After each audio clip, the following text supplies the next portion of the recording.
अस्सलाम वालेकुम वरहमतुल्लाहि वबरकातुहू वरहमतुल्लाहि।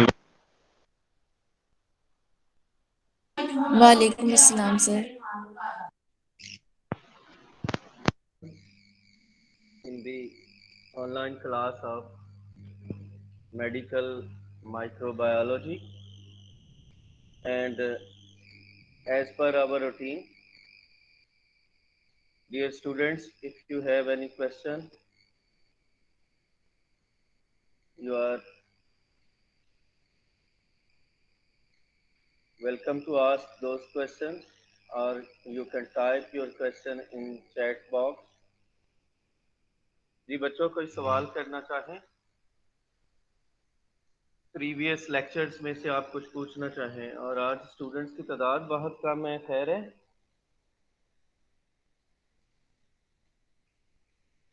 पता नहीं सर क्या प्रॉब्लम है। ओनली 12 स्टूडेंट्स, तो अच्छी बात नहीं है। बाजमात तो प्रॉब्लम नहीं होना चाहिए इतने सारे लोगों को। चले खैर, आप कोई सवाल पूछना चाहें? No sir. ओके, अगर क्वेश्चन नहीं है तो फिर हम अपना नेक्स्ट टॉपिक स्टार्ट करते हैं। आज हम दो तीन स्पीशीज हैं स्ट्रेप्टोकोकस की, जिन पे बात करेंगे। जो टॉपिक मैंने आपको आज के लिए फॉर डिस्कशन रखा है, दैट इज विरिडेंस स्ट्रेप्टोकोकाई। ये नेम अल्फा हीमोलिटिक स्ट्रेप्टोकोकाई के लिए यूज किया जाता है। विरिडेंस, विरिडेंस के मानी है ग्रेनिश। ये बैक्टीरिया पार्शियल हिमोलिसिस काज करते हैं, कंप्लीट हिमोलिसिस काज नहीं करते। और ऑक्सीजन के साथ जैसे ही इनका एक्सपोजर होता है, हिमोलिसिस का जोन ग्रीनिश नजर आता है।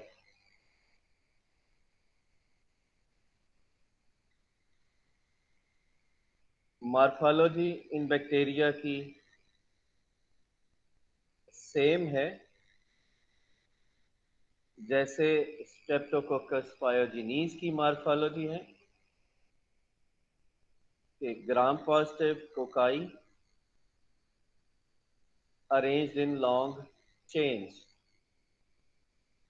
हैबिटेट, इनका हैबिटेट डिफर करता है।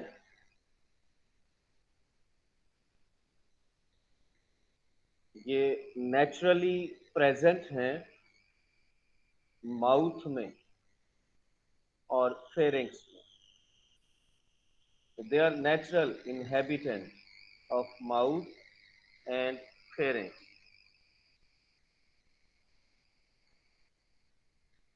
6 स्पीशीज हैं इस ग्रुप में, and they are streptococcus pneumoniae. Sir sir आपकी आवाज जी, बहुत कम आ रही है। नहीं सर, इट्स क्लियर। अनिला, आप प्लीज चेक करें अपने। ओके बच्चों, अभी आ रही आवाज? Sir yes it's sir. Yes totally sir, clear. आवाज क्लियर आ रही है लेकिन धीमी आ रही है। यस सर, ओके, बहुत मतलब आहिस्ता आ रही है आपकी आवाज। एक जिन्होंने हैंड फ्री नहीं लगाई उनको कम आ रही है। अच्छा बेटे, कोई मसला नहीं, मैं ट्राई करता हूँ आवाज। मैं चेक कर लेता हूँ, कोई इशू नहीं। तो बच्चों को अगर नहीं आ रही तो चेक कर लेता हूँ। ओके, नाउ प्लीज, अब आवाज आ रही है सही? यस सर, पहले से बेहतर है। राइट राइट, ठीक है। मजीद बेहतर कर देते हैं, मैं इसको मजीद रिफाइन कर देता हूँ।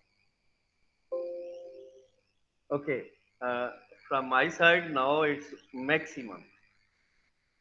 यस सर, क्लियर आप।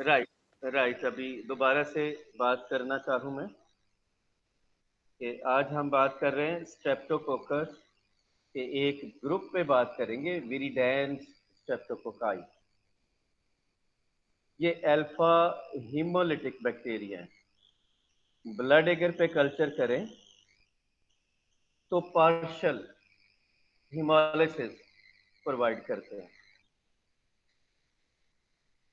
और बैक्टीरियल ग्रोथ के अराउंड लाइट ग्रीनिश कलर नजर आता है। दैट्स वाई इनको प्लेस किया गया है विरिडेंस ग्रुप में। मॉर्फोलॉजी इनकी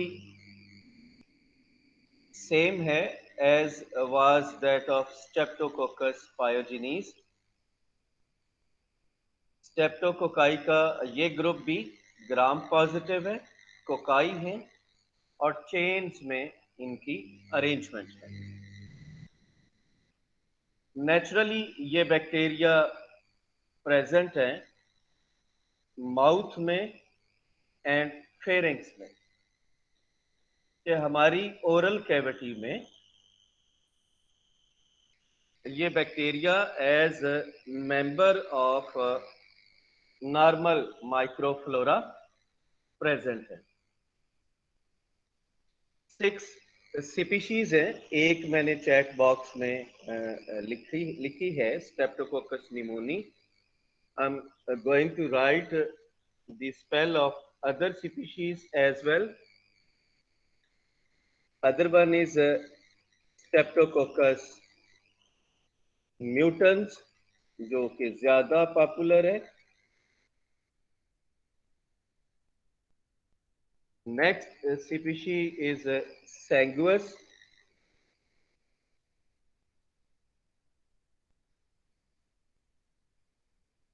ये मैं स्पेल आप लोगों के लिए लिख रहा हूँ, 3 स्पीशीज के लिख दिए। नेक्स्ट है Streptococcus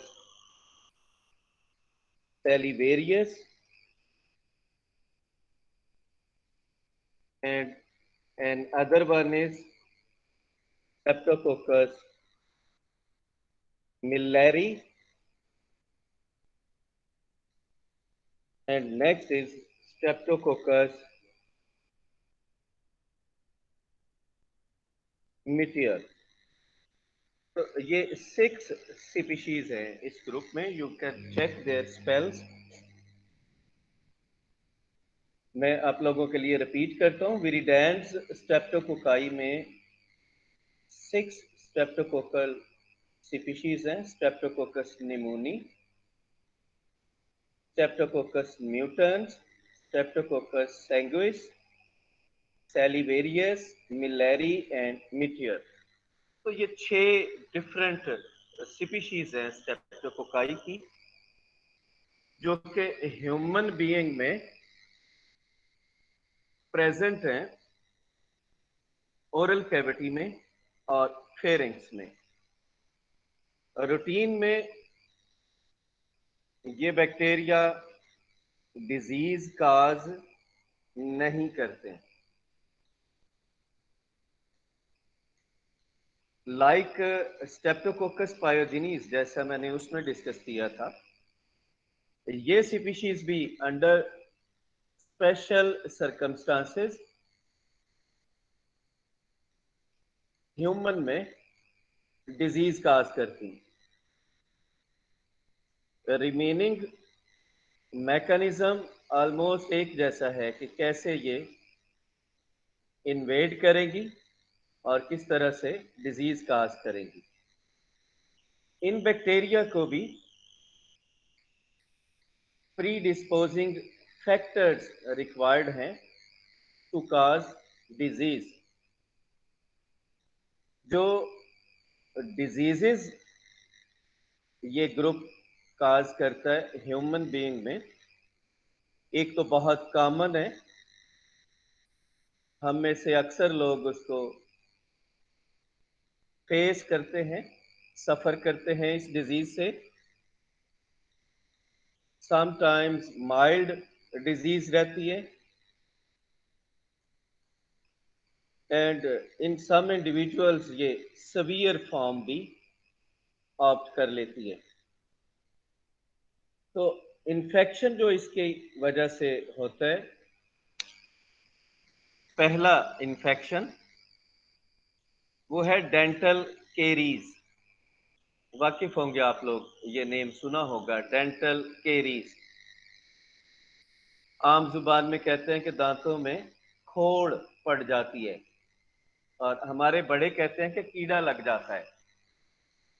तो डेंटल केरीज की रीजन ये बैक्टीरिया है। रूटीन में ये डिजीज काज नहीं करते,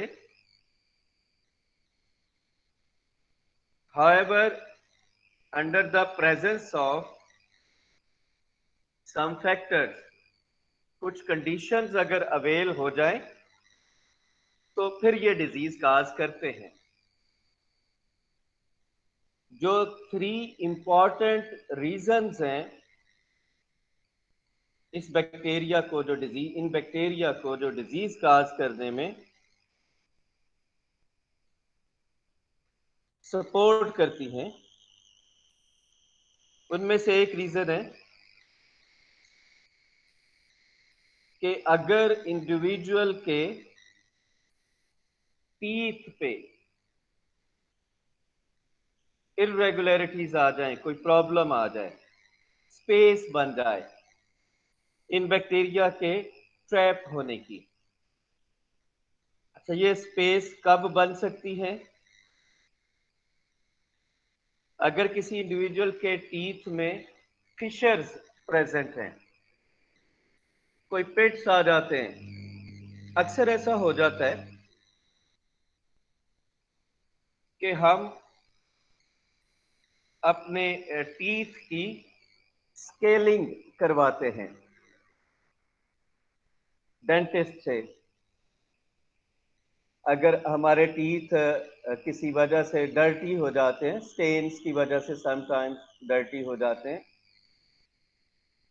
कुछ लोग स्मोकिंग करते हैं, उनके टीथ डर्टी हो जाते हैं, पान खाते हैं, सुना होगा आपने, उससे भी डर्टी हो जाते हैं।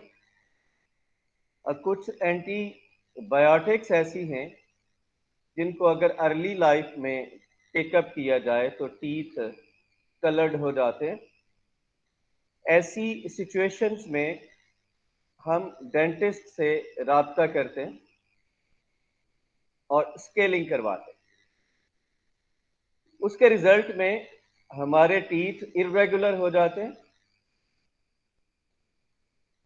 और वुंड्स भी आते हैं। एक और रीजन जो पॉसिबल है कि अक्सर लोग with the help of sharp object अपने टीथ की खुद से क्लीनिंग करते हैं। विद दैट शार्प ऑब्जेक्ट भी ओरल कैविटी में टीथ पे, गम्स पे वुंड्स आते हैं। समटाइम्स ऐसे होता है कि हमारे टीथ इरप्ट हो जाते हैं, निकल जाते हैं। रीजन कोई भी हो सकती है, कोई एक्सीडेंट हो जाता है, उसकी वजह से समटाइम्स टीथ निकल जाते हैं। कुछ लोग अपने टीथ की डायरेक्शन को मोल्ड करने के लिए चेन यूज करते हैं। तो ये सारी चीजें बैक्टीरिया के लिए लॉजिंग साइट्स प्रोवाइड करती हैं।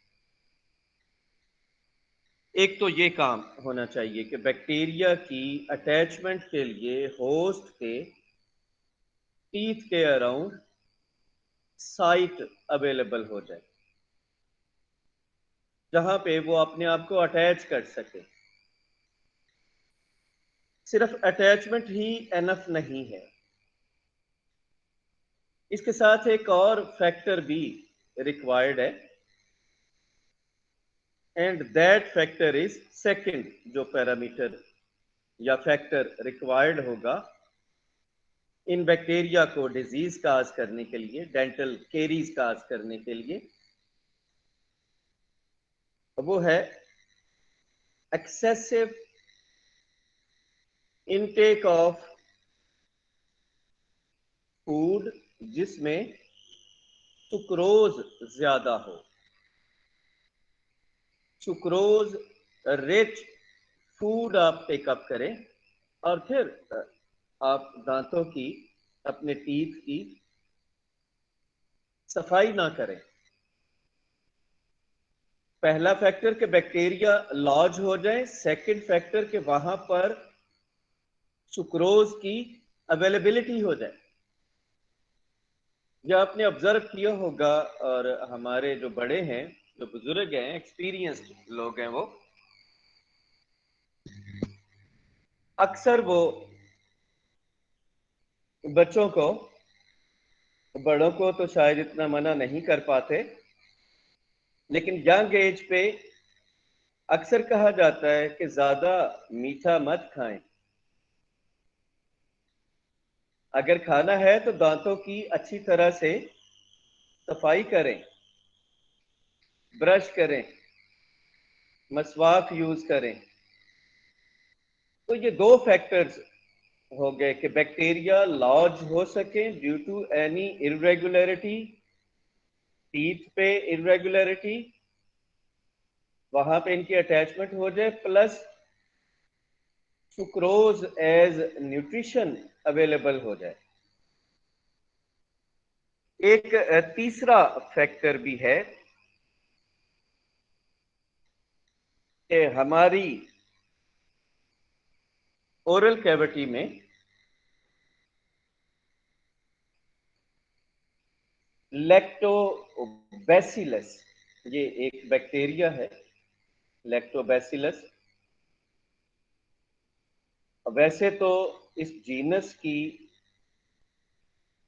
बहुत सी species as beneficial micro organism use होती हैं। आपने नेम सुना होगा प्रोबायोटिक। ह्यूमन के लिए ये बैक्टीरिया, एनिमल्स के लिए भी कमर्शियली अवेलेबल है, और ह्यूमन भी लैक्टोबैसिलस की स्पीशीज कमर्शियली मार्केट की जा रही हैं। ये बेनिफिशियल बैक्टीरिया है। जब हमारे डाइजेस्टिव सिस्टम, जो हाजमे का निज़ाम है, यहां पर भी नेचर ने बेनिफिशियल माइक्रो ऑर्गेनिजम्स प्रोवाइड किए हुए हैं। अगर कोई ऐसी सिचुएशन बन जाए कि हमारे डाइजेस्टिव सिस्टम का माइक्रोफ्लोरा, नेचुरल माइक्रोफ्लोरा, जो फूड को डाइजेस्ट करने में हेल्प करता है, वो किल हो जाए, और ऐसा हो जाता है। कब हो जाता है ऐसा? जब हम for long duration oral route से एंटीबैक्टीरियल टेकअप करते हैं, किसी डिजीज की ट्रीटमेंट के लिए, या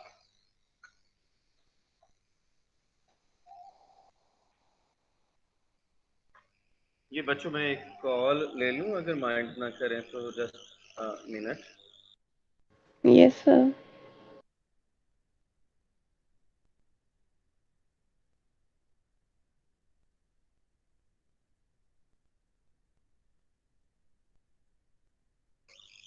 चलेगा। मैं आपसे बात कर रहा था कि ओरल कैविटी में कुछ बेनिफिशियल माइक्रो ऑर्गेनिजम्स प्रेजेंट है, और उनमें से एक जीनस पे मैं बात कर रहा था कि एक जीनस है लैक्टोबैसिलस।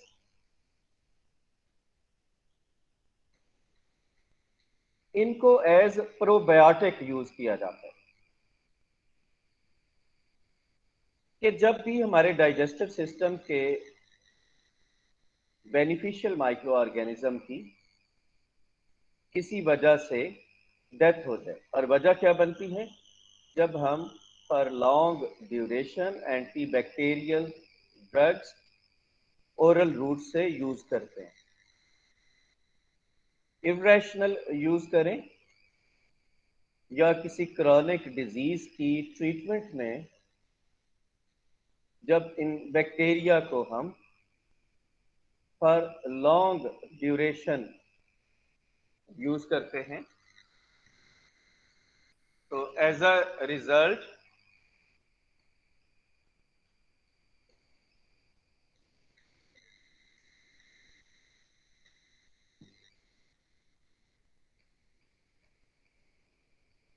तो फिर हम लैक्टोबैसिलस को यूज करते हैं क्योंकि ये बेनिफिशियल माइक्रो ऑर्गेनिज्म है। अब वापस अगर हम अपनी डिस्कशन पे आए, बच्चों अभी तक जो हमने पढ़ा है उसको जरा कोई एक स्टूडेंट रिवाइज करे। फातिमा, आप अवेलेबल हो? Fatima Nawaz, Yes, sir. बेटे जितना हमने पढ़ा है जरा स्लोली रिवाइज कीजिएगा। सर हम विरिडेन स्ट्रेप्टोकोकस ग्रुप पढ़ रहे हैं, जिसमें काफ़ी सारी स्पीशीज़ आती हैं। ये अल्फ़ा हीमोलिटिक ग्रुप है। इसकी मॉर्फोलॉजी अगर हम डिस्कस करते हैं तो ये बिल्कुल ग्राम पॉजिटिव बैक्टीरिया है, अरेंज्ड इन क्लस्टर्स, और हैबिटेट में it is found in mouth, और ये नॉर्मल फ्लोरा होते हैं, मेनली ओरल कैविटी और फेरिंग्स में होते हैं। और इसकी 6 मेन स्पीशीज़ हैं: streptococcus pneumoniae, streptococcus mutans, streptococcus sanguis, streptococcus milleri, streptococcus salivarius और स्ट्रेप्टोकोकस मीटियर। और रूटीन में ये डिज़ीज़ कॉज नहीं करते। कुछ प्री डिस्पोजिंग फैक्टर्स होते हैं जो जिसकी वजह से ये इन्फेक्शन कॉज करते हैं। अगर हम मेन इनकी डिज़ीज़ देखें, इन्फेक्शन जो ये कॉज करते हैं वो है डेंटल केरीज, और उसको करने के लिए जो फैक्टर्स रिक्वायर्ड होते हैं वो हो सकता है कोई टीथ में इरेगुलरिटी हो जाए, आप क्लीनिंग ना करते हो, या शार्प ऑब्जेक्ट से आप जब क्लीनिंग करते हैं, या चेन्स वगैरह यूज़ करते हैं। सेकंड ये हो सकता है कि आप सुक्रोज रिच फूड लेते हैं जिसकी वजह से, और उसके बाद सही से क्लीनिंग नहीं होती जिसकी वजह से वो प्रोडक्ट्स एक्यूमुलेट कर जाते हैं और बैक्टीरिया को चांस मिल जाता है।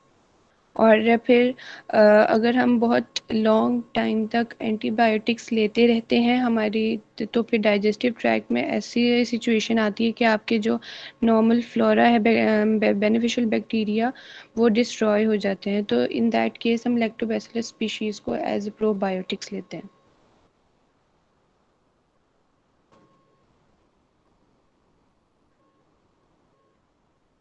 That's it sir.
जी बेटे, बच्चों सॉरी। हाँ जी बच्चों, कोई क्वेश्चन हो यहाँ तक?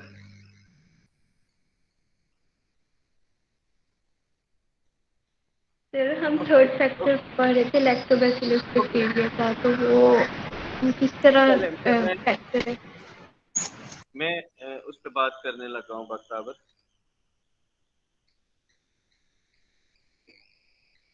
मैं आपसे नो सर, और कोई डिस्कशन, क्वेश्चन नहीं है। ठीक है बेटे, डिस्कस मैं ये कर रहा था कि 3 फैक्टर्स रिक्वायर्ड हैं इन बैक्टीरिया को डेंटल केरीज काज करने के लिए। फैक्टर नंबर 1 कि बैक्टीरिया हमारे टीथ के साथ किसी इर्रेगुलर साइट पे अटैच हो सकें। फैक्टर नंबर 2 कि सुक्रोज रिच फूड की अवेलेबिलिटी हो सके। और ये दोनों चीज़ें कैसे हो जाती हैं, जैसे मैंने ऑलरेडी आपको बताया कि टीथ पे इनके लिए साइट्स अवेलेबल हो जाती हैं ड्यू टू मल्टीपल फैक्टर्स। और सुक्रोज की अवेलेबिलिटी उस वक्त होगी जब हम ऐसी फूड टेकअप करें जिसमें एक्सेसिव सुक्रोज प्रेजेंट है और लेटर ऑन हम अपने टीथ की क्लीनिंग ना करें, तो फूड अवेलेबल हो गई प्लस बैक्टीरिया अटैच हो गए। तीसरा फैक्टर जो हेल्प आउट करता है कि ओरल कैविटी में स्ट्रेप्टोकोकाई के अलावा कुछ और बैक्टीरिया भी अवेलेबल हैं। One of them is lactobacillus. Lactobacillus की कुछ स्पीशीज ओरल कैविटी में मौजूद हैं। For example lactobacillus fermentum, another one is lactobacillus acidophilus, और एक और बेनिफिशियल बैक्टीरिया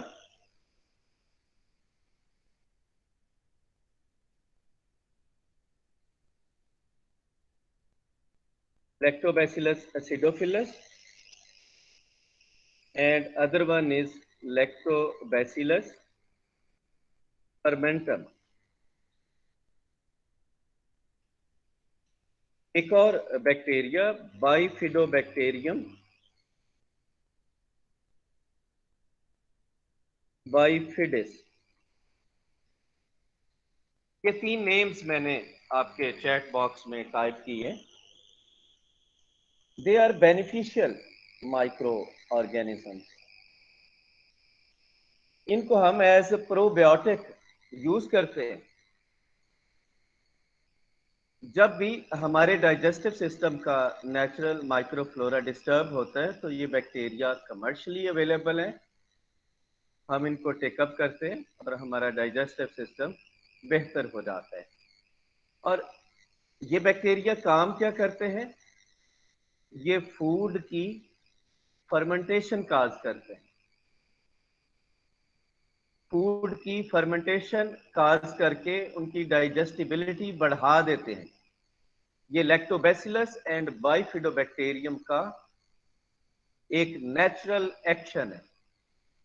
अब अपने टॉपिक पे अगर वापस आए तो 2 चीजों की अवेलेबिलिटी हो गई कि स्ट्रेप्टोकोकाई टीथ के साथ अटैच हो गए, साइट मिल गई उनको। सेकेंड, सुक्रोज अवेलेबल है। अब अगला काम जो करते हैं वो लैक्टोबैसिलस एंड बाइफिडोबैक्टीरियम करते हैं। ये उस फूड की फर्मेंटेशन काज करते हैं और फर्मेंटेशन के रिजल्ट में एसिड प्रोड्यूस होता है और वो एसिड हमारे टीथ की प्रोटेक्टिव कवरिंग, जिसको हम इनेमल का नाम देते हैं, उसको डिस्ट्रॉय करता है। और इसके बाद फिर स्ट्रेप्टोकोकाई टीथ को इन्फेक्ट करने के काबिल हो जाते हैं और फिर वो डिजीज काज करते हैं। और स्ट्रेप्टोकोकाई का काम ऑलरेडी प्रीवियस लेक्चर्स में मैं आपसे डिस्कस कर चुका हूं कि इन्होंने सेल्स की डेथ काज करनी है। फिर ये बैक्टीरिया स्ट्रेप्टोकोकाई जो ओरल कैविटी में मौजूद हैं, ये हमारे टीथ के सेल्स को डिस्ट्रॉय करना शुरू कर देते हैं और एज अ रिजल्ट हम में डेंटल केरीज हो जाती है। जी बच्चों, कुछ पूछना चाहें आप? यहाँ तक कोई बात मेरे से पूछना चाहें अभी तक जो मैंने डिस्कस किया है उसमें से?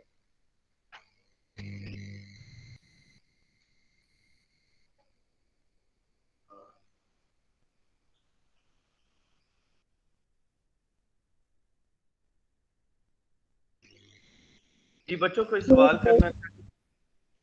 जी सना। नो सर, कोई क्वेश्चन नहीं है। Okay right. अब मैंने जी तहरीम वन बाय वन, पहले तहरीम बताएं क्या बात। सर आपने इस बताया ना विरिडेंस स्ट्रेप्टोकोकाई की हैबिटेट के ये नेचुरली प्रेजेंट होते हैं माउथ और फेरिंग्स में। ये ह्यूमंस और एनिमल्स दोनों के माउथ और फेरिंग्स में या सिर्फ ह्यूमंस के ही? बेटे मैं आपको मेडिकल माइक्रोबायोलॉजी पढ़ा रहा हूँ, तो ये ह्यूमन के माउथ में ये प्रेजेंट है। एनिमल में जो स्पीशीज हैं वो और हैं, ग्रुप उनका ओके भी यही है। और मेरी और आपकी बात ऑलवेज ह्यूमन पे होगी। मेडिकल माइक्रोबायोलॉजी पढ़ रहे हैं तो मैं आपको सिर्फ ह्यूमन के बैक्टीरिया पे बात करूंगा। यस, एनिमल के उन पैथोजेंस पे जरूर बात करूंगा जो एनिमल में भी डिजीज काज करते हैं और सेम पैथोजन ह्यूमन में भी डिजीज काज करता है। जी बख्ताबर, आप क्या कहना चाह रहे थे? सर मैं पूछ रही थी कि जो लैक्टोबैसिलस स्पीशी है ये ओरल मतलब हमारे माउथ में ही होता है नेचुरली प्रेजेंट?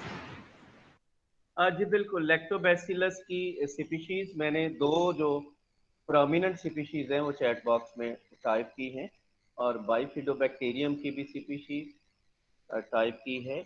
ये बेनिफिशियल बैक्टीरिया हैं, इनका काम फूड को आसानी से डाइजेस्ट करवाना है। ये हमारे डाइजेस्टिव सिस्टम में प्रेजेंट है और ओरल कैविटी भी डाइजेस्टिव सिस्टम का एक पार्ट है, तो ओरल कैविटी में भी ये नेचुरली नॉर्मली प्रेजेंट हैं। एक्चुअली होता क्या है कि स्ट्रेप्टोकोकाई भी नेचुरली प्रेजेंट हैं ओरल कैविटी में और फेरेंक्स में। जब इनको साइट मिल जाए स्ट्रेप्टोकोकाई की, ये अटैच हो जाते हैं। सुक्रोज की अवेलेबिलिटी हम खुद से कर देते हैं। अब क्या है कि जो प्रोटेक्शन है वहाँ पे हमारे टीथ पे, उस प्रोटेक्शन को लैक्टोबैसिलस एंड बाइफिडोबैक्टीरियम ये सुक्रोज को डाइजेस्ट करके एसिड्स बनाते हैं और वो एसिड्स हमारे टीथ के एनेमल को डिस्ट्रॉय करते हैं। और टीथ के ऊपर जो इनेमल प्रेजेंट है वही टीथ की प्रोटेक्शन है। जब प्रोटेक्शन ऑफ हो जाती है तो फिर स्ट्रेप्टोकोकाई ग्रो करने के काबिल हो जाते हैं और फिर ये डिजीज काज करते हैं और इसके रिजल्ट में फिर डेंटल केरीज होती है। वैसे तो मैंने आपको 6 स्पीशीज लिखवाई हैं स्ट्रेप्टोकोकाई की। Most of the time 3 species dental caries में ज्यादा इन्वॉल्व होती है। वो 3 स्पीशीज है streptococcus mutans, streptococcus sanguis and streptococcus mitior. ये 3 स्पीशीज ज्यादा डेंटल केरीज में इन्वॉल्व होती है। ज्यादा से मुराद है कि जब भी डेंटल केरीज के केसेस में से बैक्टीरिया को आइसोलेट किया जाए तो मोस्ट ऑफ द केसेस में से स्ट्रेप्टोकोकस म्यूटेंस आइसोलेट होता है, समटाइम्स सैंगवस भी आइसोलेट होता है और उसके साथ मिटियर भी आइसोलेट होता है। तो ये 3 स्पीशीज हैं जिनको ज्यादा रिस्पॉन्सिबल ठहराया जाता है डेंटल केरीज के लिए। राइट जी बच्चों, नेक्स्ट डिजीज जो इन बैक्टीरिया की वजह से होती है, विरिडेंस स्ट्रेप्टोकोकाई की वजह से, उसका नेम है इन्फेक्टिव एंडोकार्डाइटिस। ये वर्ड हम स्ट्रेप्टोकोकस पायोजिनीज में भी पढ़ चुके हैं। इन्फेक्टिव एंडोकार्डाइटिस यानी कि हार्ट के टिश्यूज का इंफेक्शन। एंडोकार्डाइटिस तो कार्डियक मसल्स का इंफेक्शन।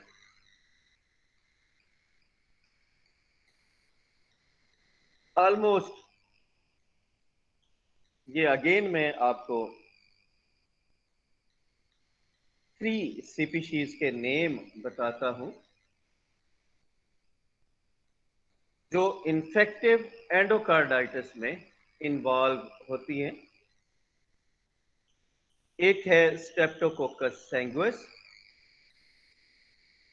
सेकंड है स्ट्रेप्टोकोकस माइटिस, MIEIS, और कुछ केसेस में से स्ट्रेप्टोकोकस म्यूटेंस एंड स्ट्रेप्टोकोकस मिलेरी ये भी आइसोलेट हुए। यानी ये 4 बैक्टीरिया असल में ये पूरा एक ग्रुप है और ये मिलके अटैक करते हैं। एक स्पीशी डिजीज काज नहीं करती, 2-3 स्पीशीज इस ग्रुप में से जिनको चांस मिल जाता है वो डिजीज काज करती है। इन्फेक्टिव एंडोकार्डाइटिस डायरेक्ट नहीं होती, डायरेक्टली ये डिजीज नहीं होगी, जैसा कि हमने स्ट्रेप्टोकोकस पायोजिनीज में डिटेल के साथ पढ़ा है कि एंडोकार्डाइटिस कब होती है।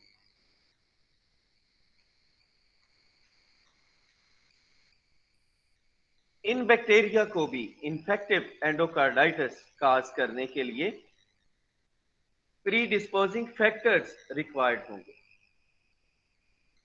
डायरेक्ट डिजीज नहीं काज कर सकेंगे।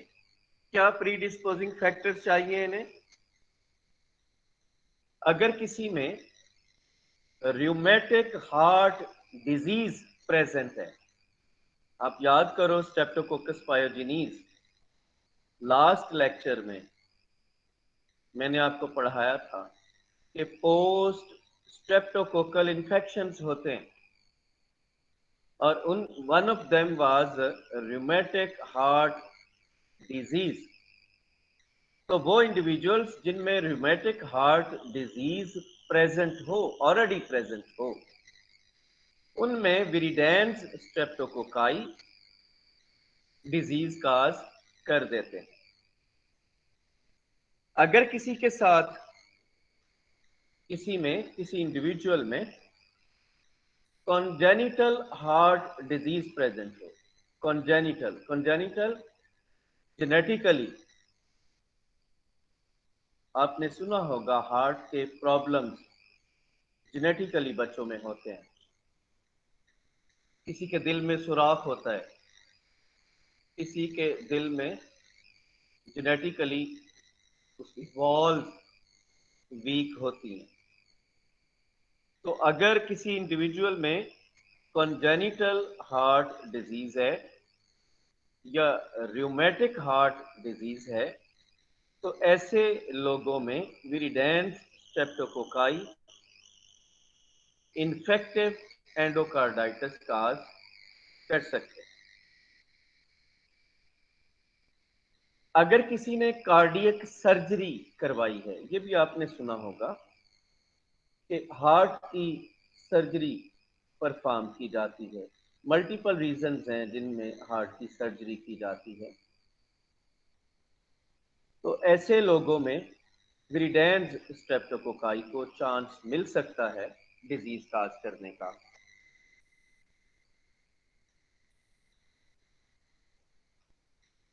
समटाइम्स कुछ इंडिविजुअल्स ऐसे हैं, सारे नहीं हैं, बहुत कम इंडिविजुअल्स हैं, लेकिन देर आर सम इंडिविजुअल्स जो इंट्रावीनस ड्रग्स का एब्यूज करते हैं। ये नशे के इंजेक्शन लगाते हैं। जो एडिक्टेड लोग हैं वो इंट्रावीनस इंजेक्शंस लेते हैं। तो उनमें भी विरिडेंस स्ट्रेप्टोकोकाई आसानी से डिजीज काज कर सकते हैं। समटाइम्स आपने सुना होगा कि इंट्रावीनस शंट्स यूज किए जाते हैं। ये वेल्व जो चेंज करते हैं हार्ट के वेल्व इंट्रावीनस के यूज होते हैं हार्ट के प्रॉब्लम्स में। तो वो लोग भी at the risk of disease होते हैं बाय विरिडेंस स्ट्रेप्टोकोकाई। कुछ लोगों में एंडोस्कोपी करना पड़ती है। तो ऐसे लोग, ये 4-5 फैक्टर्स मैंने बताए हैं, अगर ये अवेलेबल हो जाएं, let me repeat those factors, कि रियूमेटिक हार्ट डिजीज हो, कंजेनिटल हार्ट डिजीज हो, हार्ट की सर्जरी करवाई गई हो, इंट्रावीनस शंट्स यूज किए जाते हो, एंडोस्कोपी करना पड़ जाए, या इंट्रावीनस ड्रग्स को जो लोग यूज करते हैं। ये वो फैक्टर्स हैं जिनमें से अगर कोई एक फैक्टर भी अवेलेबल हो तो विरिडेंस ग्रुप के स्ट्रेप्टोकोकाई ऐसे लोगों में आसानी से डिजीज काज कर देते हैं। डॉक्टर जी, बच्चों कुछ पूछना चाहें इसमें से, आप कोई सवाल करना चाहें विरिडेंस ग्रुप ऑफ स्ट्रेप्टोकोकाई में से आप कोई क्वेश्चन करना चाहें? सर ये स्पीशीज के नाम रिपीट कर दें एक दफा, ये हार्ट डिजीज वाली। ओके, डेंटल केरीज में से कुछ पूछना है? ये मैं रिपीट कर देता हूँ, इन्फेक्टिव एंडोकार्डाइटिस को रिपीट कर देता हूँ। ओके, स्ट्रेप्टोकोकस की कुछ स्पीशीज, जैसा कि मैंने पहले भी नेम्स बताए, streptococcus sanguis, streptococcus mitis, streptococcus mutans and streptococcus milleri. अक्सर ये 4 स्पीशीज इन्वॉल्व होती हैं। 2 हो सकती हैं, इनमें से 3 हो सकती हैं, ये चारों की चारों भी इन्वॉल्व हो सकती हैं।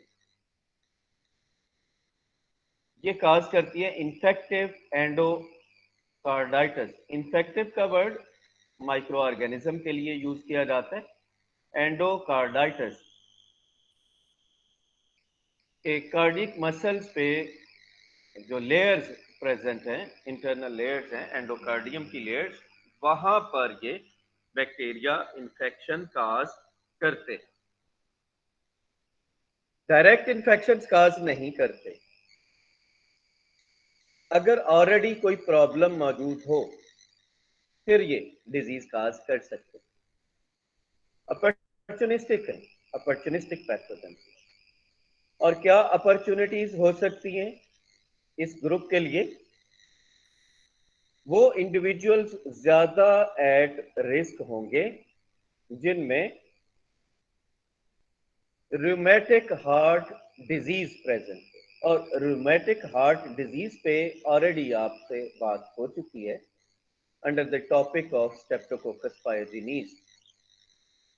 ये पोस्ट स्ट्रेप्टोकोकल इन्फेक्शन है, हाइपर सेंसिटिविटी टाइप 3 रिएक्शन है। तो जिन लोगों में ये प्रॉब्लम मौजूद हो उनमें viridans streptococci infective endocarditis cause कर सकते हैं। सेकेंड सिचुएशन, वो इंडिविजुअल्स जिनमें कंजेनिटल हार्ट डिजीज हो, जेनेटिकली हार्ट का कोई प्रॉब्लम प्रेजेंट हो, तो वो भी वल्नरेबल है to the infection of viridans streptococci. अगर किसी इंडिविजुअल ने कार्डियक सर्जरी करवाई, हार्ट की सर्जरी करवाई, उनमें ये डिजीज काज कर सकते हैं। कुछ इंडिविजुअल्स में अगेन हार्ट के प्रॉब्लम्स को हैंडल करने के लिए समटाइम्स एंडोस्कोपी करना पड़ती, तो वहां पर ये बैक्टीरिया डिजीज काज कर सकते हैं। या वो इंडिविजुअल्स जिनमें इंट्रावीनस शंट्स पास करना पड़ता है, वो भी एट रिस्क होंगे to the infection by viridans streptococci. और एक हमारी पॉपुलेशन का एक हिस्सा जो एडिक्टेड लोग हैं ड्रग्स के, इंट्रावीनस इंजेक्शंस के थ्रू ड्रग्स लेते हैं, सीएनएस डिप्रेसेंट यूज करते हैं इंट्रावीनस रूट से, तो उनमें भी viridans group of streptococci infective endocarditis cause कर सकते हैं। जी बच्चों, कुछ पूछना चाहें आप?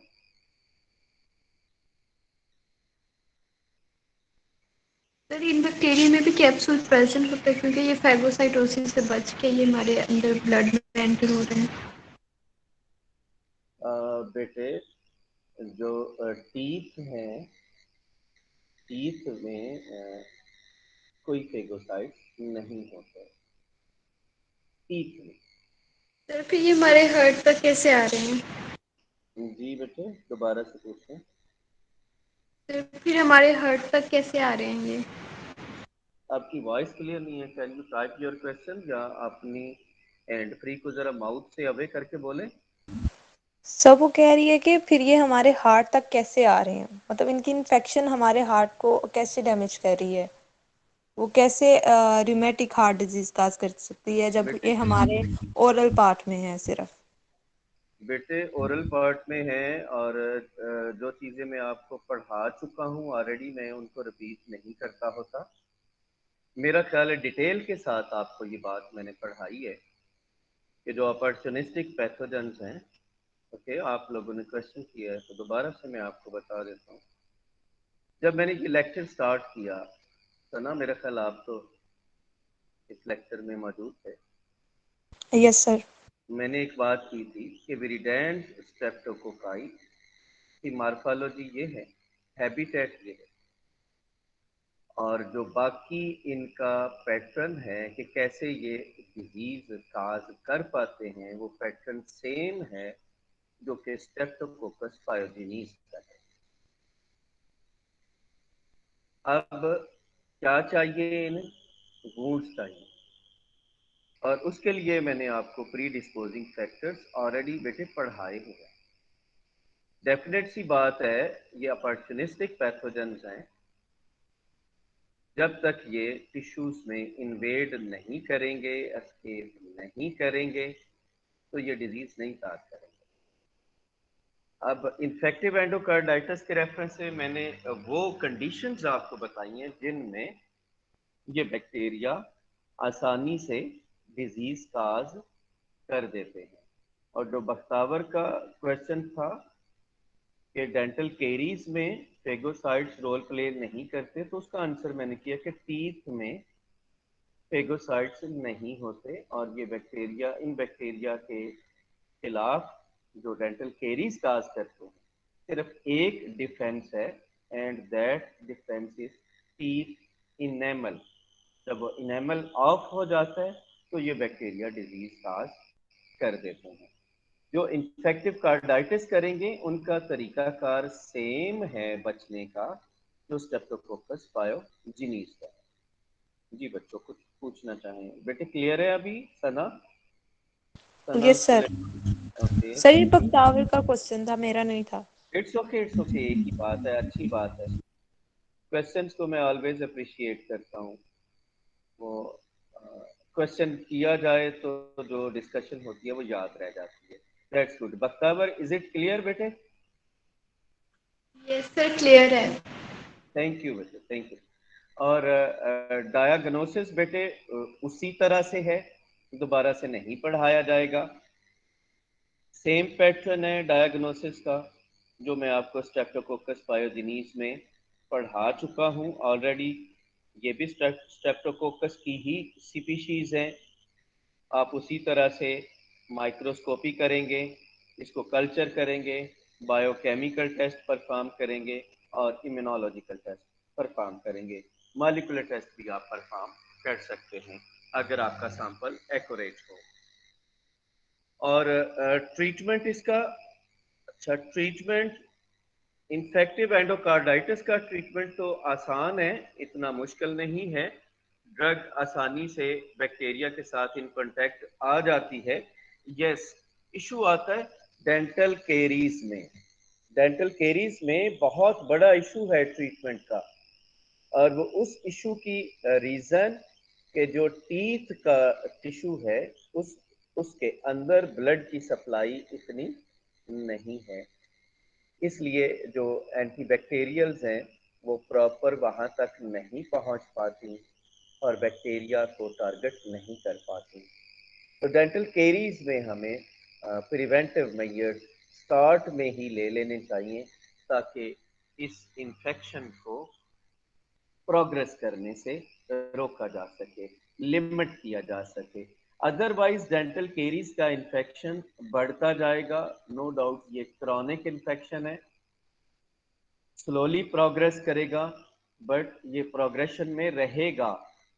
और इन इन फ्यू इंडिविजुअल्स ये फिर टीथ को क्रॉस करके टीथ कैनाल, रूट कैनाल जिसे कहते हैं, वहाँ तक ये बैक्टीरिया पहुँच जाते हैं और देन ये कंडीशन हाईली पेनफुल होती है, हाईली पेनफुल। और फिर आपको रूट कैनाल ट्रीटमेंट लेना पड़ता है।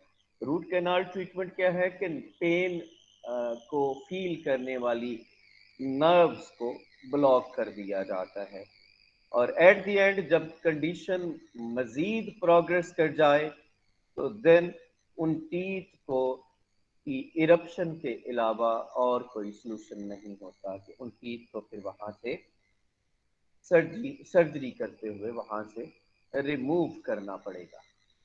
राइट बच्चों, कुछ पूछना चाहें आप, कोई सवाल करना चाहें?